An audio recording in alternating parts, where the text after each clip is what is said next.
How's it going, everybody? Brian Albers and Dave Meltzer here, Wrestling Observer Radio. It is December 18, 2016, figure4online.com/wrestlingobserver.com. Lots of stuff to talk about here today. The WWE Roadblock End of the Line pay-per-view has concluded, so hopefully we never have to say Roadblock End of the Line again. Until next year. We'll see what happens next year. I don't think they're going to have two roadblocks next year. I wonder if they're going to get rid of that name. I guess they actually are going to get rid of that name for February. Yeah, I guess. There you go. Who knows? They don't even know how many shows they're doing next year, so who knows how many different names they're going to come up with. Well, I hope it's less than they did this year.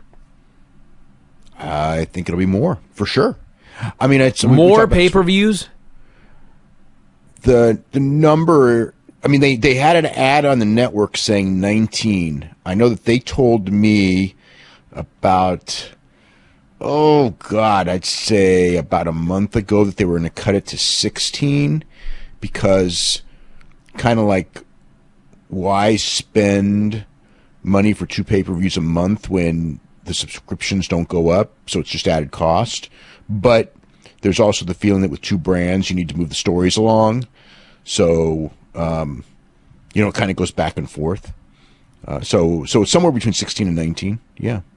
Well, that would be less than doing two every month, except for the 4 big shows. Yeah, thank God. You'd be talking 16 for 20, so we'd be talking 20 if they continued with what they're doing now. Yeah. Well, I like this idea a lot better. What'd you think of a Roadblock Into the Line? I thought I was pretty underwhelmed by the show, really. I mean...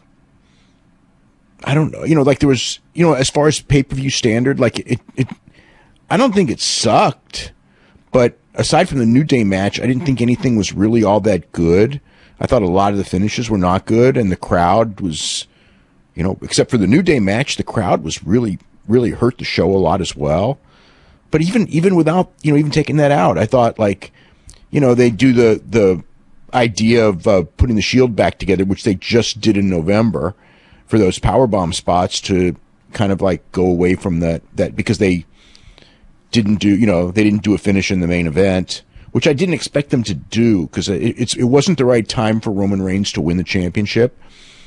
But I knew they would never beat Roman Reigns, even with Jericho interfering, and I kind of figured the way that whole thing was building up that Jericho was going to do kind of what he did. That I think we even talked about it. I'm not knocking it. It was probably the right thing to do. It was the right thing to do, but it didn't. I think with the crowd not being that hot for the main event, hurt that match as well. The women's match is it's another polarizing women's match. People just, it was so great, and people telling me it was terrible. And I thought it was well wrestled, but 33 minutes. I thought it was a good match with a bad story. So basically, you could argue either way. If you really didn't like the story, you could say it was a bad match. If you really liked the wrestling, you could say it was a good match. Go ahead. I thought the wrestling was okay. The wrestling was good. But 33 minutes with no crowd heat, that's pretty tough.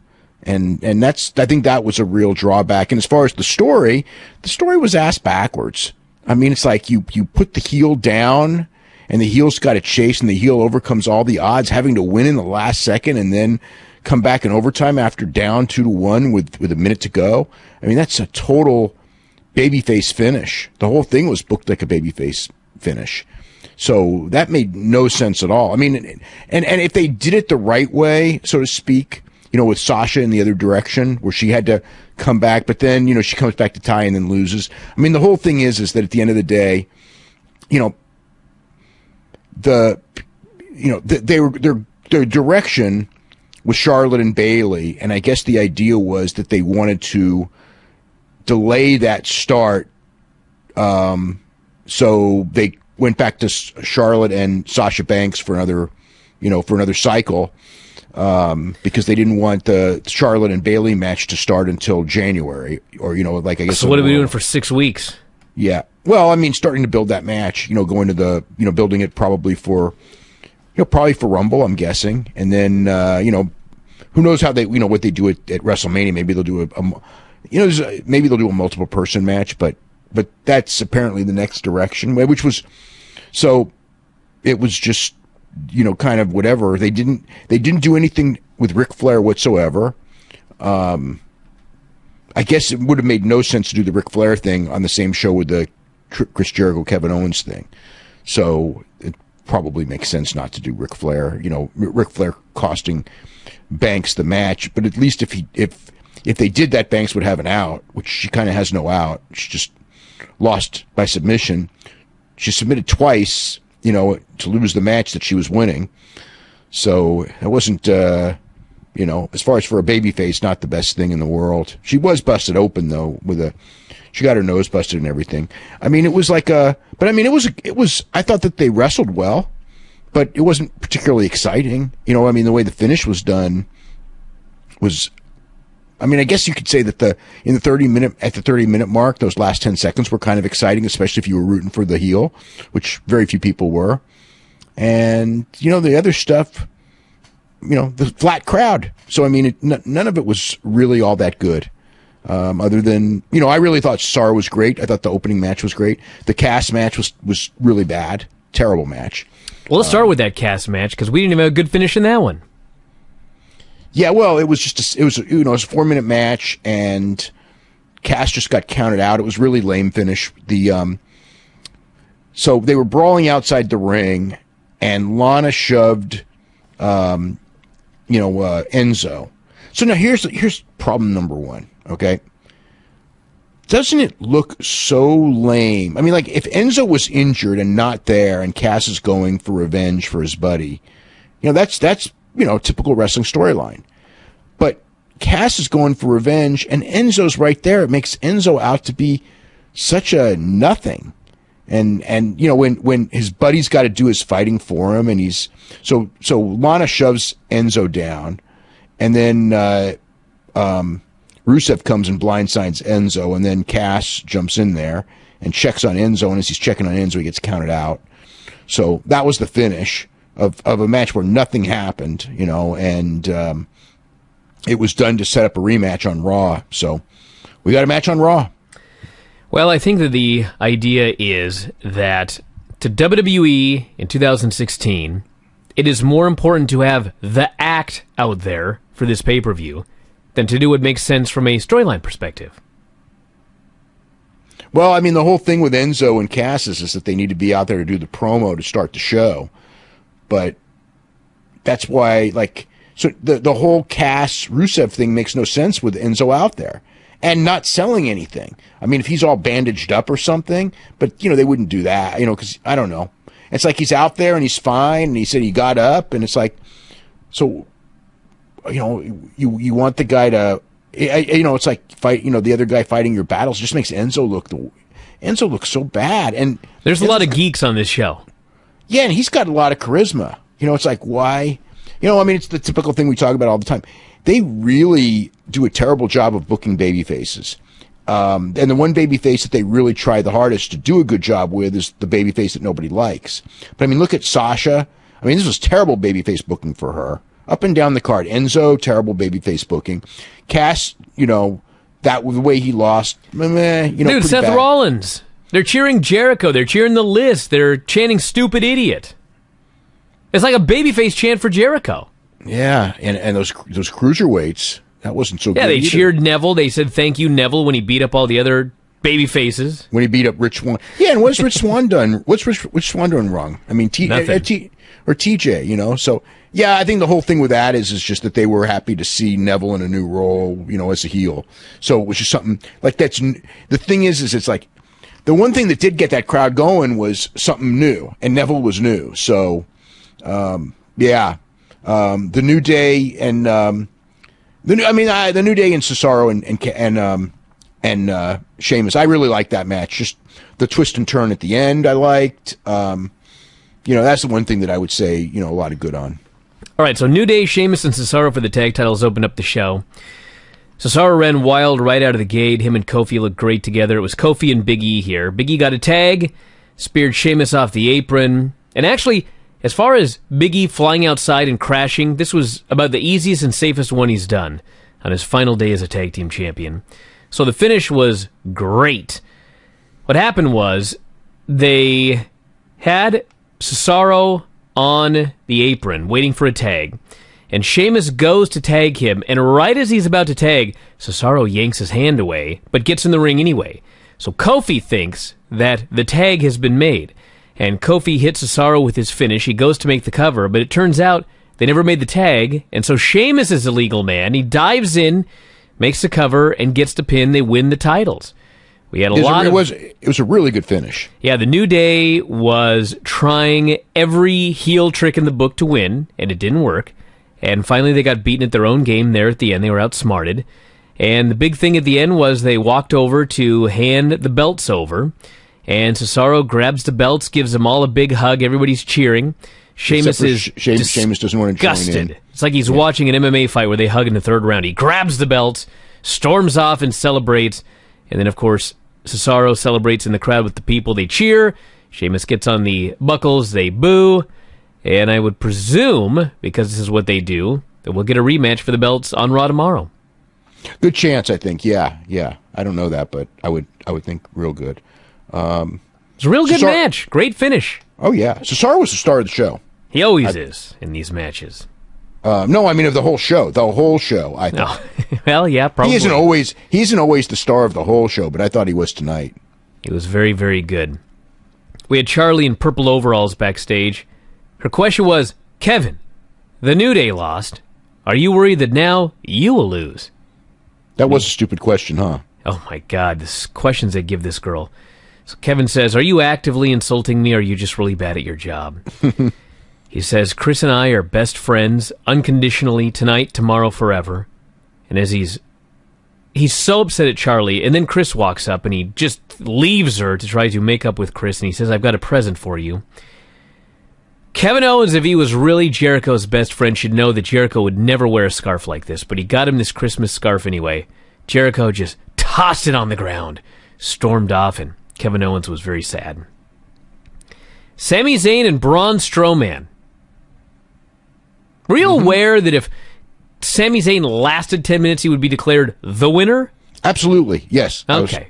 I absolutely was aware of that, yeah. I thought it was explained on television on Monday. Not well. But I didn't think it was explained very well on Monday. I just heard 10-minute time limit. Yeah, no. The whole thing with can you last 10 minutes? I guess they never outright said he would be declared the winner. No, but it was just, will he last 10 minutes? Can you last 10 minutes? The guy says you can last 2, we're going to give you 10. That's all they said.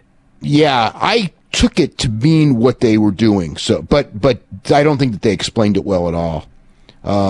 So now here's the thing with this one. You know, and obviously... there's a lot with this one. Yeah. I mean, obviously, there was a lot of changes made at the last minute, and they called Foley back in when he was supposed to have this weekend off. And he's supposed to be at TV now, even though this was his week off. But so the deal with Mick is that he's in tremendous pain, even dropping all this weight, just from all those ring injuries. It was bound to catch up, and he's 50, I believe he's 51 now, so it's catching up.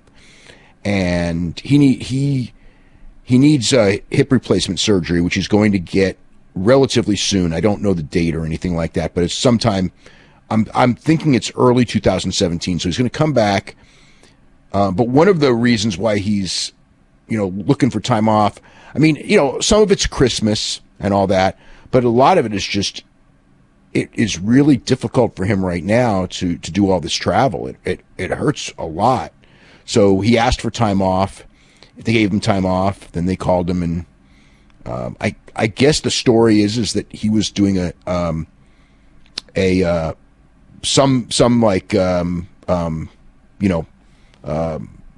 it is that he does, like a celebrity appearance or a charity appearance or something. I think it was a charity appearance in the Pittsburgh area anyway. So it wasn't like he would have to fly to Pittsburgh and he wasn't going. So they add him to the show in this match, and I thought, okay, last week on Raw, because what happened on Monday's Raw was supposed to be the blow off of Mick Foley and Sami Zayn, and that's why he would have left earlier, but he wanted to stay until they finished up the storyline. So last Monday was the finishing up of the storyline, and in the finishing up of the storyline, it was established that all the stuff that Mick Foley had done was to make Sami Zayn get motivated and mad.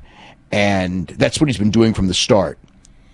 So now Mick Foley's doing what he did 2 weeks ago, before he revealed that, in fact, this was all a ruse to motivate Sami Zayn, and he was back to babying him again. So it was like, what the hell is this? And not only that, this was a 10-minute time limit match, and you've never seen, by the way, so much stalling in a 10-minute match. With about 4 minutes left or something like that, 5 minutes left, Foley comes out with a white towel. No, it was about seven minutes. So it was about 3 minutes. About 3 minutes left. Well, he comes in with his towel, and he's going to throw the towel in, and Sami says, no, no, no, and Mick wants to throw it in, and Strowman saying, throw it in, or this guy's blood's going to be on your hands, Foley. And so Sami finally grabs the towel, and he throws it into the crowd, and Braun says, this is it, Foley, I'm going to kill this guy. And he runs at him, he misses, he hits the post. Then he runs at him again, he goes through the barricade. Then he runs at him again, he hits the post. It's like, dude, stop running.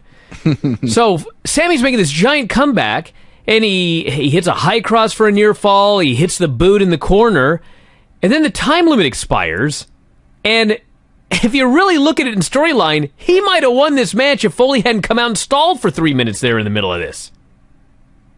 Or Strowman maybe Foley broke Strowman's momentum. I guess he could have. That is true. But one way or the other, Foley out there throwing in the towel, I mean, it's a 10-minute time limit, dude. You agreed to this. Well, plus, here's the other one. I mean, even though he was taking a beating, it was like, it wasn't... You're not dying. I mean? Yeah, I mean, it's like the beating, I mean, to make that work, you've got to take a beating, because we see people take beatings and come back all the time.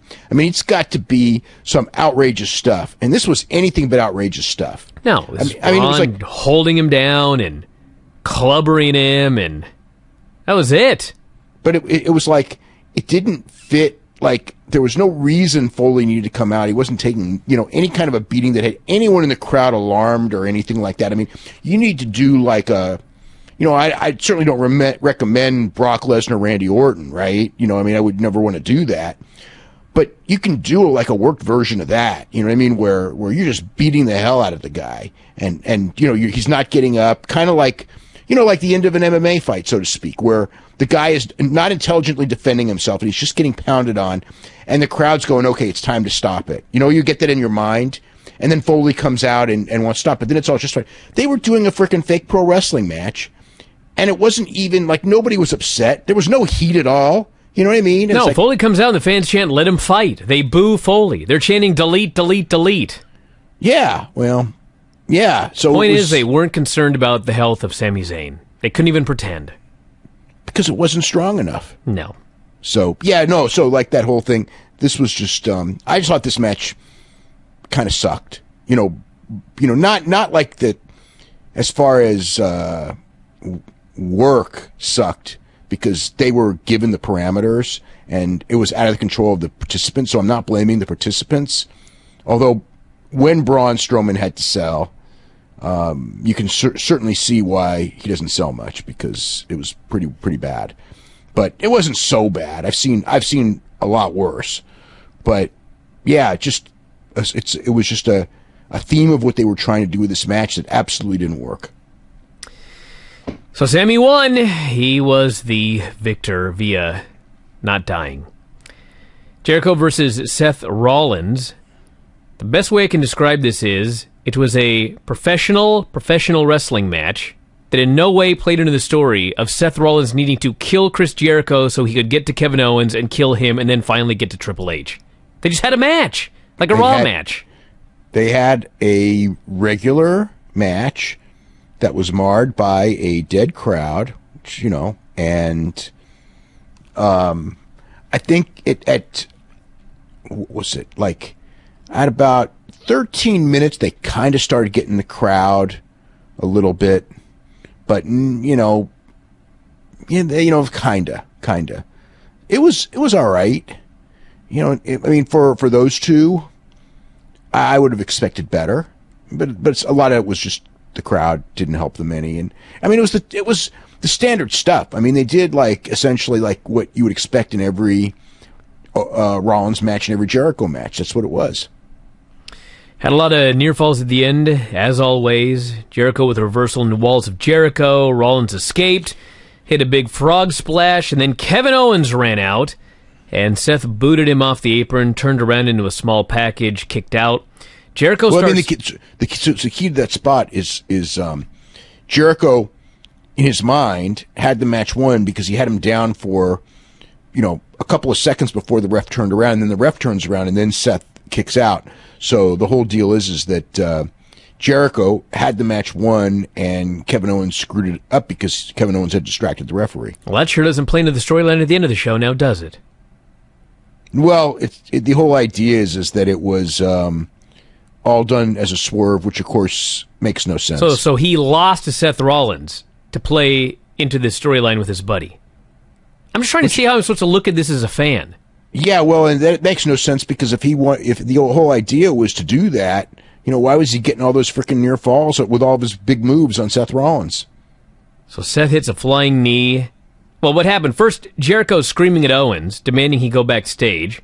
Seth hits a flying knee, but then Jericho just turns that around. He goes for a code breaker, and then gets hit with a pedigree for the pin.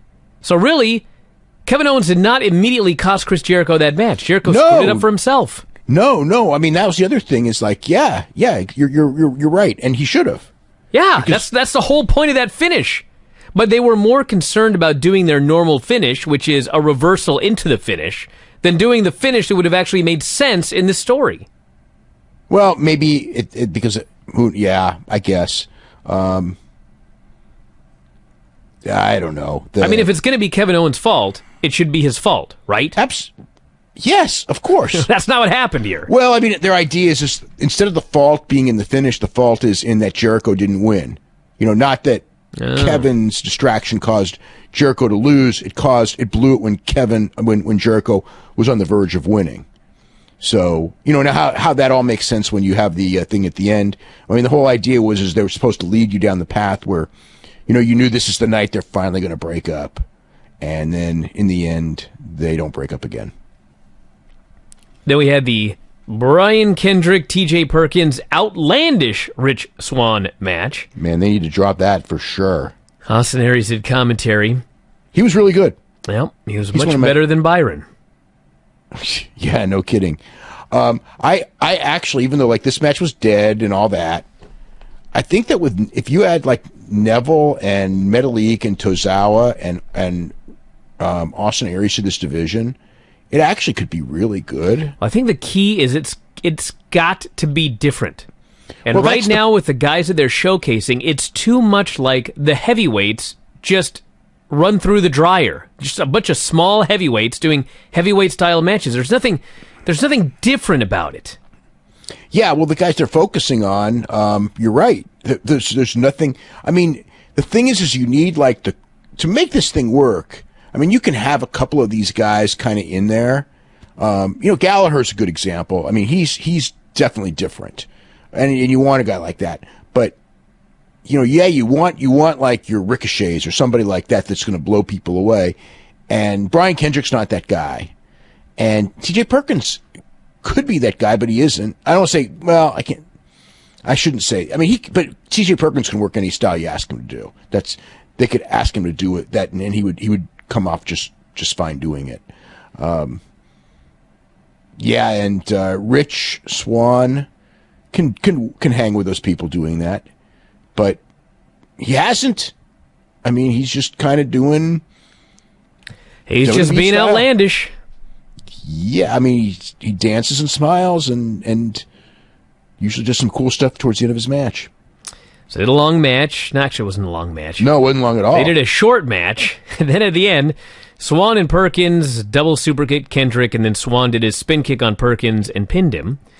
And at that point, they played Neville's music. And Neville showed up, and everybody goes crazy. He just walked down to the ring, beat the hell out of Swann. Perkins ran in to help. He beat the hell out of him. Fans are going nuts. They're cheering, "Thank you, Neville," as he's doing this heel turn. And he destroyed both guys and walked to the back, and at least they finally figured out Neville's short and small, and he should be in this division. Well, the other thing is Neville does do stuff that the heavyweights in WWE don't do. Yes. So, he's a guy, I mean, it's interesting them going with him as a heel because his moves are natural babyface. And the people obviously cheered for him. I don't know. I mean, I guess they feel that aside from Kendrick, they don't have a lot of good heels in that division, and they don't. So maybe that's the reason they did that. So, I can see that. Owens cut a promo on Chris Jericho's dressing room door. Said he would allow Jericho to put his own name, Kevin Owens, at the top of the list if it made him feel better. He said friends made mistakes, but best friends forgive each other. He says, are we best friends or not? And nobody answers the door. And so Kevin says, I guess I've got my answer. We're not best friends anymore. And the fans boo. And then he says, this really hurts my feelings. It hurt his feelings. Hey, just because he's Kevin Owens doesn't mean he didn't have feelings. That's true. But it wasn't a ruse at the end. So his feelings really were hurt. Yeah, I mean, the way they played it up, it was like Jericho knew what he was doing, but Kevin had no idea. Yeah. So I guess I never knew he was so sensitive. Yep. So I guess that's the hook that we're supposed to get to watch the show tomorrow so Jericho can explain his actions. Man, oh man. Kind of like Triple H explaining his actions when he gave the title. Yeah, Owens exactly. All those months ago, we never got an explanation out of it. Maybe Jericho could go on tour and he won't have to explain his actions for another year. So then we had the women's match. Charlotte and Sasha for the women's title. They went 20 minutes before the first fall. And after, it was really around 17 minutes that I noticed this crowd's absolutely dead.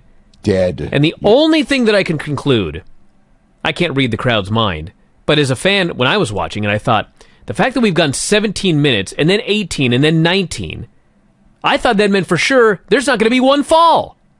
And maybe that's what the fans thought, and so they didn't get into it. But then, at 20 minutes, there was a fall, and then there was a fall every 2 minutes from that point forward. Charlotte got a natural selection off the top for the first fall. Sasha botched a cradle for the second fall. Charlotte missed a moonsault. Sasha put her in the bank statement, and Charlotte tapped. 2-1, Sasha's now ahead. Charlotte went to work on the knee, and the big spot here, the big babyface spot at the end was Sasha is ahead, and she's put in the figure 4/figure 8, and all she has to do is hold on 2 seconds after she's already held on for a minute, but she taps. And so it's all tied up. Corey Graves is disgusted. He says, this was supposed to be the end of the line. And so, of course, the ref tells JoJo, sudden death overtime.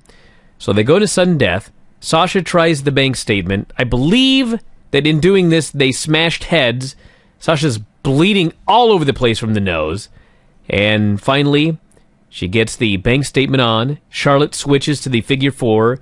Bridges into the figure 8, and Sasha taps. She had a lot of trouble with that figure 4. Yes, the reversal didn't quite work out, and then when it did work out, it wasn't on right, and boy, did she fight to get that thing on right. Yeah, she was like, it was one of those time stand still moments, I bet, for her. Yeah. Like, it wasn't that bad, but I bet for her, it's like, oh my God. The only thing that I can think is that maybe she thought, if this is not on correctly and I do this bridge, this might really hurt her ankle. And that's why she was trying to get it put on right. Well, I just think she was trying to get since it was the finish, she wanted to get the right finish. But I was looking at it thinking, it's close enough that not a lot of people are going to notice if it's not perfect. Yeah, but she Unless knows. her legs are going to come undone. But she knows.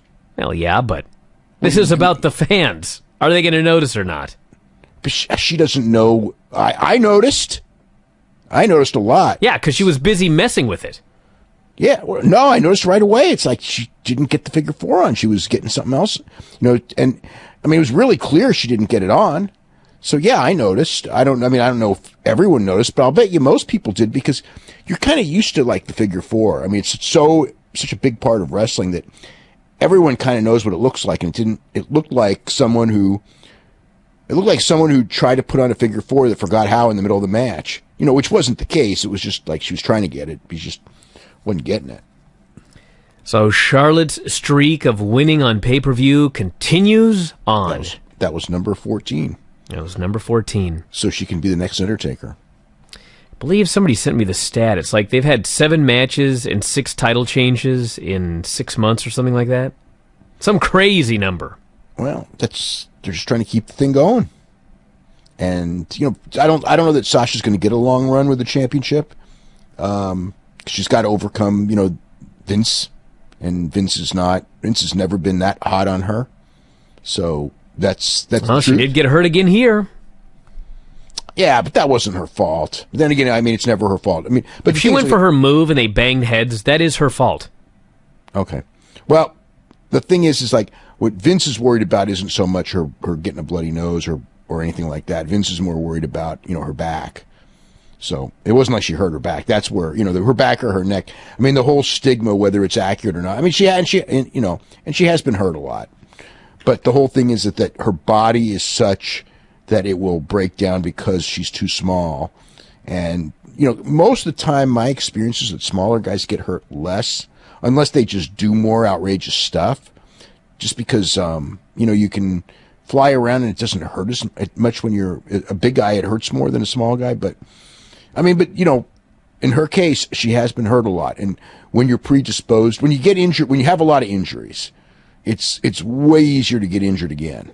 So, whether Vince is right or wrong, that's just where they're coming from.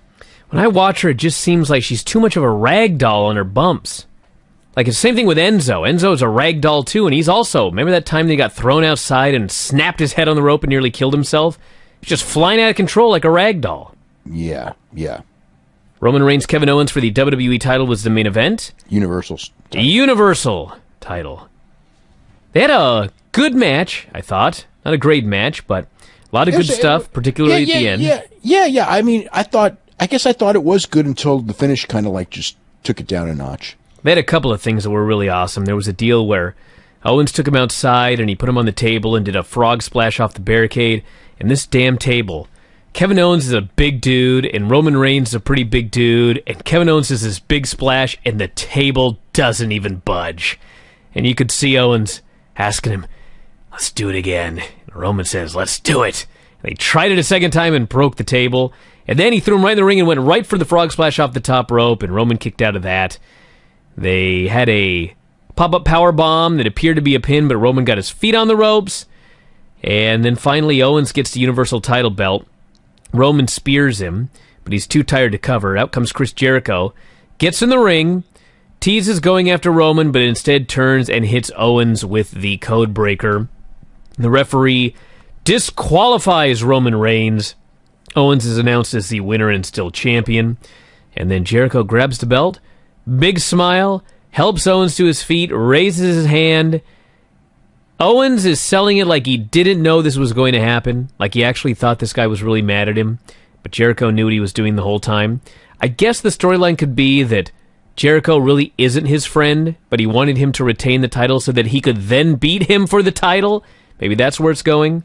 But Roman is furious, and he goes after them. They go to flee. Seth Rollins comes out, and then the former Shield destroys both guys.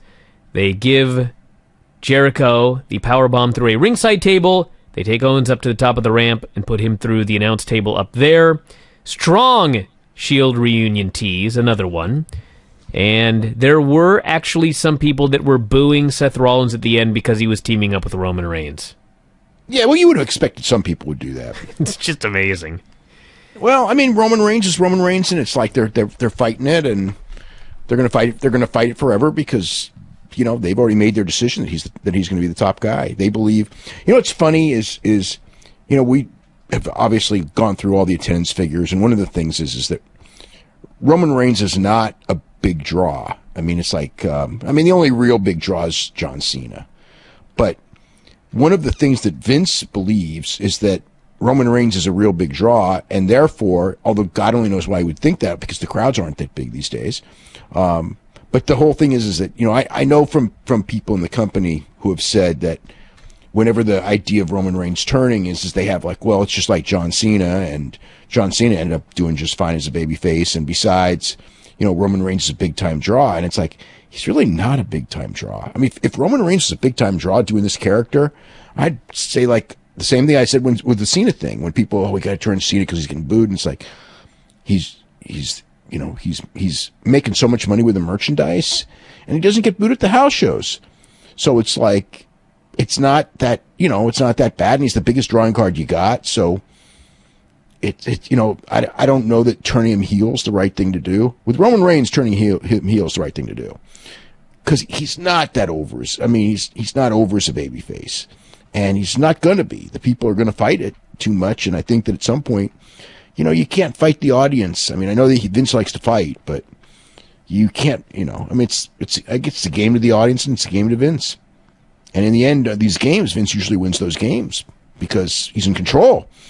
But this time, I think it's, it's not the right move. It's a stubborn move. Let's talk about this UFC on Fox 22 rating. Well, at least the overnight rating. We'll get the rating, including the main event, tomorrow. Tuesday. Yeah. But, I know, again, when this show was going on, as far as the overnight rating, my thought was between 2.25 and 2.3 million. And it ended up was 2.6 something million. I mean, it was up about 20% of what I expected it to be. So to me, that's a big success. I didn't know if Paige and Sage, and it really is Paige more than anyone.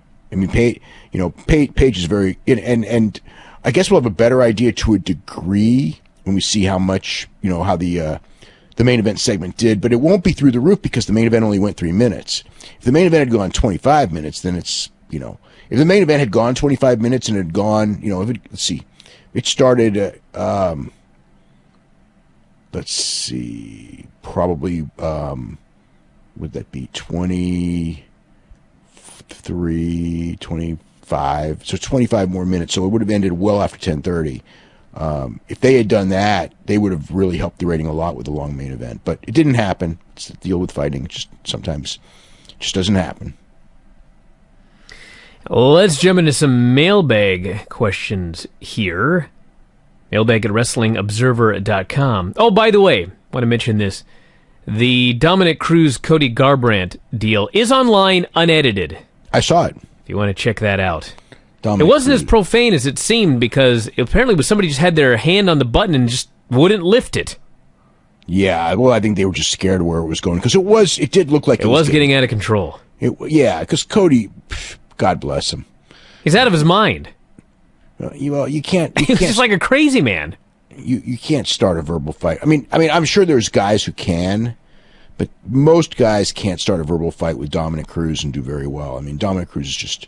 He's so quick-witted. I mean, poor TJ Dillashaw. And Garbrandt's worse than TJ. I mean, he's just getting eaten alive. And, it's almost like one of those things where it was, Dominick was so quick that it's almost like you go like, oh, man. I mean, he must have come out there ready with those lines. And he may very well have. Because it was like he was just too quick with those lines. Or just somehow he knew that the guy was going to say that stuff.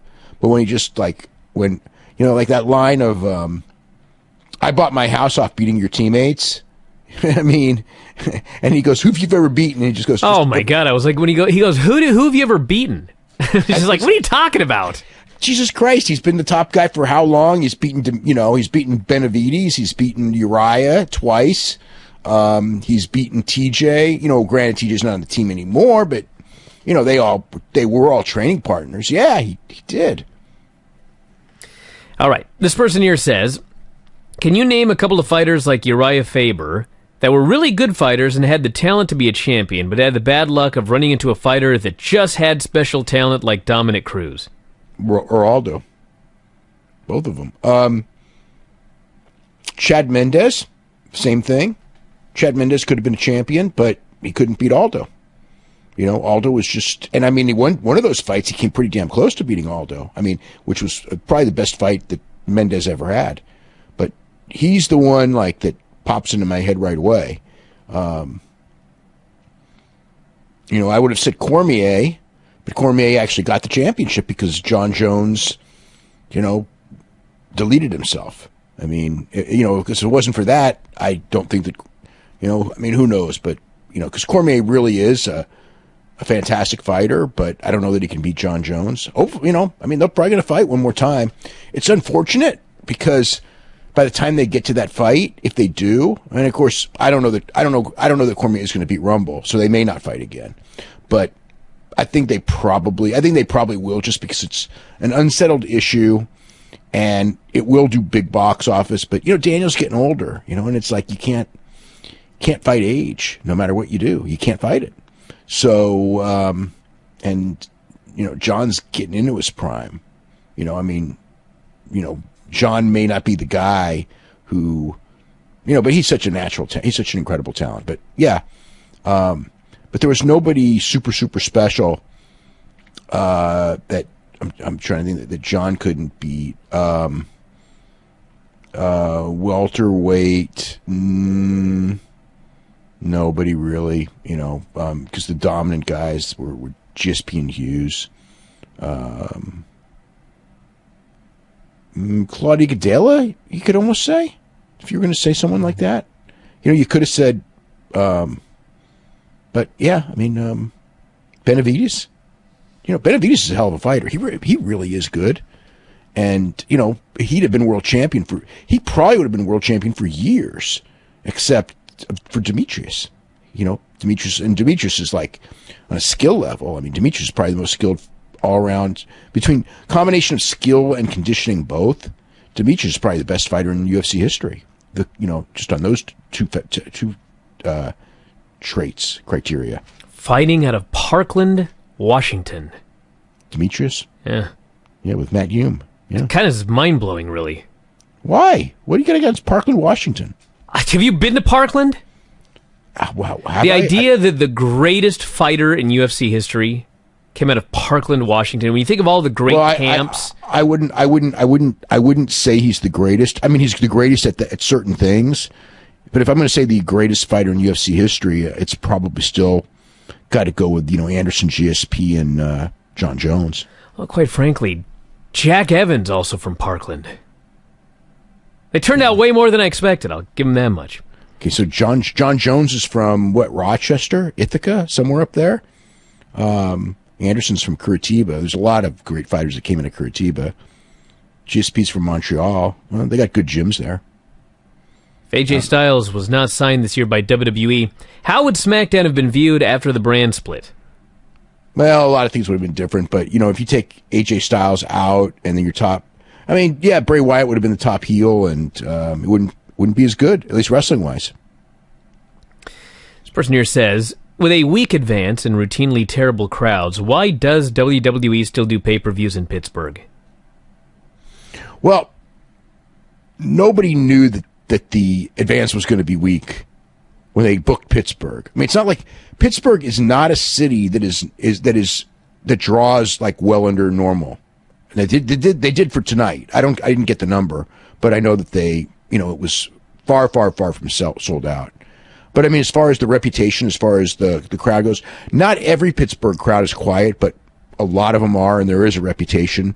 I know of guys that were going to do, like when it came to Raw, that were going to climax angles and actually got the angle dragged out for a week because they didn't want to do the climax in Pittsburgh because they thought it wouldn't work as well.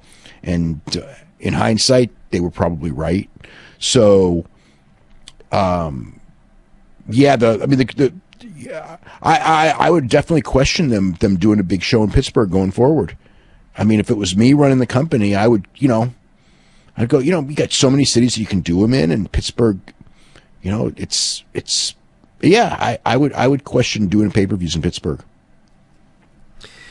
This person here says, after WrestleMania 7 failed to draw at the LA Coliseum, forcing the switch to the sports arena, why did Vince book the Hoosier Dome for WrestleMania 8? Was that just his way of being defiant in the face of business being soft? Well, business was really soft, but when they booked the Hoosier Dome, when they booked the Hoosier Dome, business wasn't soft. Business was doing really good in 91 when they booked it. Was Hoosier Dome 92 or 93? It was 92, right? Because 93 they would have had more of a lead time. Yeah, because 90 was Mania 6, so 91 was 7, and 92 was 8. And the Hoosier Dome's 92, because 93 is Vegas, right? With a Vegas show that wasn't that good. So if it's 92, it's like it was booked in 91 when business was strong, because business was strong in 91. So very strong actually.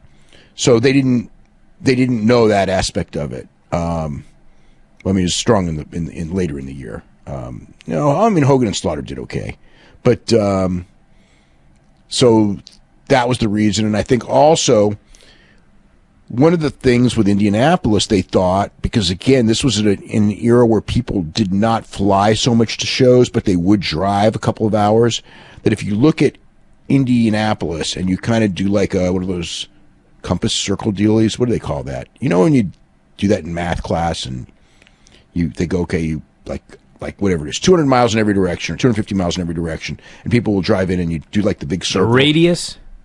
Yeah, something like that. When you do that around Indianapolis, you get like a lot of good cities. So that was the idea, that it's centrally located and you could get all these people from all these different cities. It's, whereas LA, you do that and you got LA. I mean, because even San Jose, which is a big city, you get San Diego, but even San Jose is like, 300 plus miles. It's pretty darn far. So, of course, LA is a huge market, and whatever, it didn't work. I mean, I know they thought they were going to do 100,000 people and they just guessed wrong. But, the Hoosier Dome also was smaller. That was, what was it? But, they had to paper the hell out of Indianapolis. I mean, they gave away a lot of tickets to that show. This person here says, weird question, they admit. Are WWE performers, when working in states regulated by athletic commissions, required to follow unified rules such as avoiding 12 to 6 strikes when working a match? No, it's not MMA. It's just like saying, does kickboxing have to follow MMA rules? No, they don't. They have to follow whatever the regulations are for professional wrestling, which may or may not be inexistent, depending on the state. This person here says, are they trying to get Charlotte in a position where she could match Flair's record down the line with 16 reigns as women's champ? Man, they're well on their way. They're on their way, but it's like, I don't know if that's, it's just kind of a weak idea to me. Why has WWE pretty much stopped changing the names of the wrestlers they sign now? Have they stopped completely? They just changed some names. They just signed. They just changed Kenneth Crawford's name this weekend to something. They're changing. A lot of these guys coming in. They don't change them right away, but they do end up changing most everyone. Yeah. This person here says, obviously, Vince monitors the English commentators and makes sure they say the right things and feeds them lines. Who does that for the foreign language announcers? Vince? Oh, foreign language. I'm sorry. I thought you meant SmackDown. Probably nobody. Those guys are probably free. I know. Yeah, well, I know they are. I know they're free to say whatever they want. And if Vince knew what they were saying, he'd have a fit. But probably has some different countries represented. He doesn't know. So it doesn't matter. If WWE ever re-signed the Hardys, would they make a weekly Broken Hardy show, kind of like the Edge and Christian show on the network, as they want more and more content? Oh, God. And, I don't think that's good for every week, but they could do, put it away. It's not out of the realm of possibility, but I'm not expecting it either. Alrighty. This person here says, Bruce Prichard.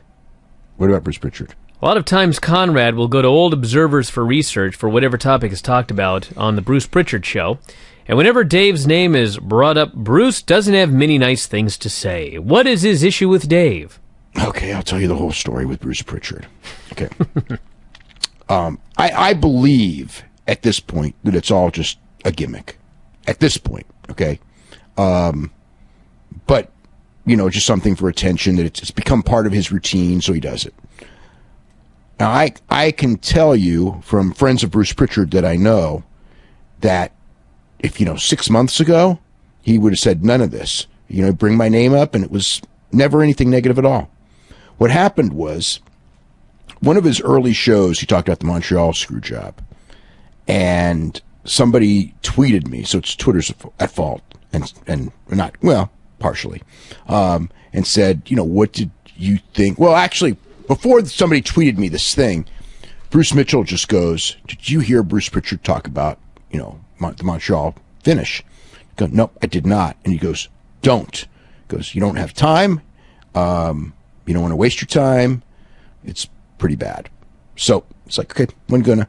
So somebody asked, did you listen to it? And I go, well, Bruce Mitchell told me not to, and I took his advice because he's my friend, and he didn't want me to be annoyed. So he said, don't listen to it. And so I didn't. So, of course, what do? I listened to it. This is afterwards. And I wasn't annoyed at all, but I wrote about it in The Observer because it was kind of news that Bruce Prichard's doing a show, and said that, it was just, he left out, very germane parts of the story. I don't care. Bruce Prichard was, in there and has strong feelings, and he thinks Brett was wrong. And I don't care if people think Brett's wrong or right or whatever. I mean, I know legally he wasn't wrong, and I know, I know the whole story of how it all went down, and how it's been portrayed. Obviously the whole thing, he was going to go on Nitro and all that, which they still say, they were saying, it's become a company doctrine. I think Vince told people that so long that they believe it because Vince said it, and they believe that Vince went in the dressing room and asked him to do the job, which he never did. Although, on that day, because I got the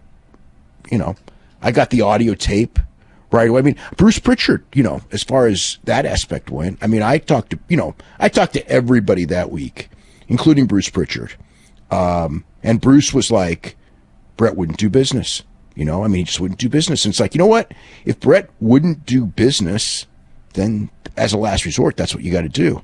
Unfortunately, and again, I don't know what Bruce did or didn't know about, the legal letters that were going back and forth, and Brett explaining what he was and wasn't willing to do, and the fact that he had a contract that gave him that right. Vince did not have the right to dictate anything to Brett, the way the contract was structured. People go, well, he's the boss, and it's like, no, they were, they were equal in when it came. One could not force anything on the other. They both had to mutually agree on on booking decisions. So they were trying to come to a mutual agreement, and they even did. And then Sean, screwed it up. I'm not gonna, but anyway, which is another thing he didn't bring up. He didn't bring up a lot of the stuff. And it was like, look, he didn't bring up a lot of key points, and these were the key points. And Bruce decided, Bruce took it the wrong way. I was just saying, like, hey, this is what he didn't bring up. I didn't even say it nasty or anything. And it was like, well, we paid him for we used to pay him to write bad things about other companies and write good things about us. And it's like, well, that never happened. So it's kind of like at that point, it's like, you're going to go there, you're a freaking loser, a liar and a loser. So that's what I said, because it's true.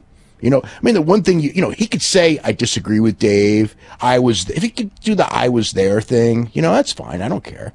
But when you go in there, the worst thing you could say is that I'm on the take and people pay me to say bad things about people that actually I said good things about. So it made no sense. And everyone who, so at that point, it's just like, come on, you're going to do that. And then, now after that, I think it just became, a thing where it's, it's kind of like his gimmick, the dirt sheets, blah, blah, blah. Because again, like as he's doing this, people are going, who are friends of his and mine, just go, well, all I could say, like, what's the story? Is there some like gimmick you guys are working? And I go, I am not working with Bruce. No. He's doing whatever he says. I don't care. It doesn't bother me. And it's like, because, I know Bruce's feelings because we've talked about it, and he has nothing bad to say about you. So, or he had nothing bad. So that's the deal. So he'll go and I'm sure because I said this, he'll, probably say more bad things, but that's cool. I don't care.